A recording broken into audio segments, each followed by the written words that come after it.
जैसे जैसे महाराष्ट्र में विधानसभा चुनाव नजदीक आ रहे हैं, सभी पार्टियां सीटों के बंटवारे को लेकर कदम उठाती नजर आ रही है। महाराष्ट्र विधानसभा का कार्यकाल 26 नवंबर को समाप्त हो रहा है। साथ ही दिवाली भी नवंबर के पहले हफ्ते में है। इसीलिए संभावना बताई जा रही है कि विधानसभा चुनाव की घोषणा दिवाली के बाद की जाएगी। महाराष्ट्र में चुनावी चर्चा शुरू होने के बीच बीजेपी के महाराष्ट्र प्रदेश अध्यक्ष चंद्रकांत बावनकुळे ने कहा कि अगले 10 दिनों में महागठबंधन के सीटों के बंटवारे पर अंतिम फैसला लिया जाएगा। सामने आ रही जानकारी के मुताबिक 288 सीटों में से 176 सीटों का बंटवारा हो चुका है। वहीं 112 सीटों का बंटवारा अब भी बाकी है। 112 सीटों में से 21 सीटें ऐसी है जिन पर महागठबंधन में शामिल तीनों दलों के बीच सहमति नहीं पा रही है। महागठबंधन में सीटों का ये बंटवारा 2019 में नेताओं द्वारा जीती गई सीटों के आधार पर किया जा रहा था। तो अगर 2019 के विधानसभा नतीजे पर नजर डाले तो उस वक्त बीजेपी को 105 सीटें, शिवसेना को 56 सीटें और एनसीपी को 54 सीटें मिली थी। लेकिन अगर इस साल के लोकसभा चुनाव के नतीजों पर नजर डाले तो पता चलता है कि बीजेपी ने 2019 की तुलना में महाराष्ट्र में बहुत कम सीटें जीती है। 2019 में बीजेपी ने अकेले महाराष्ट्र में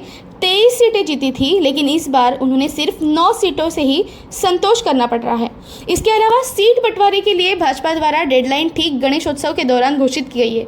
तो अब ये देखना अहम होगा कि इन 10 दिनों में महागठबंधन में सीट बंटवारे का चक्र किस तरह चलता है। महाराष्ट्र में सीट बंटवारे को लेकर चल रही इस राजनीति के बारे में आप क्या सोचते हैं, हमें कमेंट करके जरूर बताइएगा। और ऐसे ही वीडियोस के लिए जुड़े रहिए MB लाइव से।